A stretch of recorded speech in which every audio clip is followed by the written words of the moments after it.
ಇನ್ನು BMTC ಮತ್ತು ದ್ವಿಚಕ್ರ ವಾಹನದ ನಡುವಿನೂ ಕೂಡ ಒಂದು ದೊಡ್ಡ ಆಕ್ಸಿಡೆಂಟ್ ಆಗಿದೆ. ಬನಶಂಕರಿ ಬಸ್ ಸ್ಟಾಪ್ ಬಳಿ ನಿನ್ನೆ ನಡೆದಿರುವಂತಹ ಅಪಘಾತ ಇದು. ಬಸ್ ಡಿಕ್ಕಿ ಆಗ್ತಾ ಇದ್ದಂತೆ ರಸ್ತೆ ಮಧ್ಯದಲ್ಲೇ ಬೈಕ್ ಸವಾರ ಬೀಳ್ತಾನೆ. ಇದು BMTC ಮತ್ತು ದ್ವಿಚಕ್ರ ವಾಹನದ ನಡುವೆ ಆಗಿರುವಂತಹ ಆಕ್ಸಿಡೆಂಟ್. ಬನಶಂಕರಿ ಬಸ್ ಸ್ಟಾಪ್ ಬಳಿ ನಿನ್ನೆ ಆಗಿರುವಂತಹ ಅಪಘಾತ. ಬಸ್ ಡಿಕ್ಕಿ ಆಗ್ತಾ ಇದ್ದಂತೆ ರಸ್ತೆ ಮಧ್ಯದಲ್ಲೇ ಸವಾರ ಬಿದ್ದಿದ್ದಾನೆ. ಬಹುಶಃ ಮಳೆಯಿಂದ ಎಫೆಕ್ಟ್ ಆಗ್ತಾ ಇದೆ ಅಂತ ಕಾಣಿಸುತ್ತೆ. ಜಾರ್ತಾ ಇದೆ ರಸ್ತೆ ಎಲ್ಲ. BMTC ಚಾಲಕ ಸಿಗ್ನಲ್ ಜಂಪ್ ಮಾಡಿದ ಆರೋಪ ಕೇಳಿ ಬರ್ತಾ ಇದೆ ಇಲ್ಲಿ. ಇನ್ನು ಎಕ್ಸ್ನಲ್ಲಿ ಚಾಲಕನ ವಿರುದ್ಧ ಸಾಕಷ್ಟು ಆರೋಪಗಳು ಕೂಡ ಕೇಳಿ ಬರ್ತಾ ಇದ್ದಾವೆ. ದೃಶ್ಯಾವಳಿಯಲ್ಲಿ ಗಮನಿಸ್ತಾ ಇದ್ದೀರಾ ನೋಡಿ. ಬಸ್ ಬರ್ತಾ ಇರುತ್ತೆ, ಈ ಕಡೆ ಒಂದು ಕಡೆ ಬೈಕ್ ಸವಾರ ತನ್ನ ಪಾಡಿಗೆ ತಾನು ಹೋಗ್ತಾ ಇರ್ತಾನೆ. ಇದು ಬನಶಂಕರಿ ಬಸ್ ಸ್ಟಾಪ್ ಬಳಿ ನಿನ್ನೆ ಆಗಿರುವಂತಹ ಅಪಘಾತ. ಒಂದು ಕಡೆ ಹೇಳಿ ಕೇಳಿ ಮೊನ್ನೆ ಸೋಮವಾರದಿಂದ ಮಳೆ ಬರ್ತಾ ಇದೆ, ಜಿಟಿ ಮಳೆ. ನಿನ್ನೆನೂ ಕೂಡ ಮಳೆ ಬಂತು. ಮತ್ತೊಂದು ಕಡೆ ದೃಶ್ಯಾವಳಿಯಲ್ಲಿ ಗಮನಿಸ್ತಾ ಇದ್ದೀರಾ. ಇಲ್ಲಿ ಯಾರ್ದು ತಪ್ಪು ಯಾರ್ದು ಸರಿ ಅನ್ನೋದಕ್ಕಿಂತನೂ ಫಸ್ಟ್ ನಾನು ಸರಿಯಾಗಿರೋಣ, ನಾನು ಸಂಚಾರಿ ನಿಯಮಗಳನ್ನು ಫಾಲೋ ಮಾಡೋಣ. ನಾನು ಲೆಫ್ಟಲ್ಲಿ ಹೋಗಬೇಕು ಅಂತ ಒಂದಿಷ್ಟು ನಿಯಮಗಳಿದ್ರೆ ರೈಟಲ್ಲಿ ಯಾಕೆ ಹೋಗಬೇಕು? ಇದನ್ನು ಪ್ರತಿಯೊಬ್ಬರು ಕೂಡ ಅರ್ಥಕೋಬೇಕು. ಇದು ಸರ್ಕಾರದವರು ನಿಯಮಗಳನ್ನು ಜಾರಿ ಮಾಡಿ ಆ ನಿಯಮಗಳನ್ನು ನೀವು ಫಾಲೋ ಅವ್ರು ಜಾರಿ ಮಾಡೋದಂಕ ನೀವು ಫಾಲೋ ಮಾಡದೇನೆ ಇರೋಕ್ಕಾಗಲ್ಲ.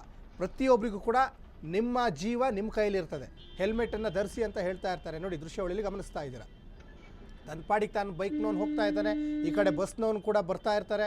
ಆ ಬೈಕ್ ಸವಾರನಿಗೆ ಆತನ ಗಡಿಬಿಡಿ, ಇನ್ನು ಬಸ್ ಚಾಲಕನಿಗೆ ಅವ್ರದ್ದೇ ಆದಂತಹ ಒಂದಿಷ್ಟು ಟೆನ್ಷನ್ನು ನೋಡಿ. ಈ ಒಂದಿಷ್ಟು ಸನ್ನಿವೇಶಗಳನ್ನು ಈಗ ನೋಡ್ತಾ ಇದ್ದೀರಾ. ಇಂತಹ ಡೆಡ್ಲಿ ಆಕ್ಸಿಡೆಂಟ್ಗಳನ್ನು ಪದೇ ಪದೇ ನಾವು ಮಾಧ್ಯಮದಲ್ಲಿ ತೋರಿಸ್ತಾ ಇರ್ತೀವಿ. ವಾಹನ ಸವಾರರು ನೋಡ್ತಾ ಇರ್ತಾರೆ, ಆದರೂ ಕೂಡ ಅದನ್ನು ಅರ್ಥಕೊಳ್ಳಲ್ಲ.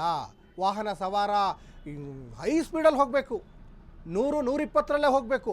40-50-60ರಲ್ಲಿ ಹೋಗೋ ಸೀನೇ ಇಲ್ಲ ಬೆಂಗಳೂರು ಜನ ನೋಡಿ. ಹಿಂಗಾಗುತ್ತೆ ಪರಿಸ್ಥಿತಿ.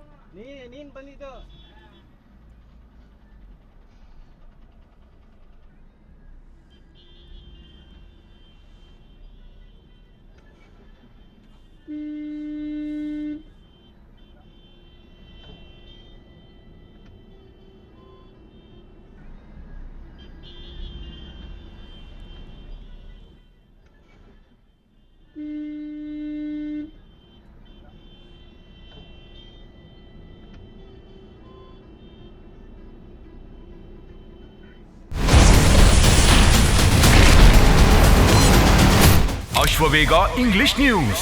Coming soon. Your channel, your voice, your trust.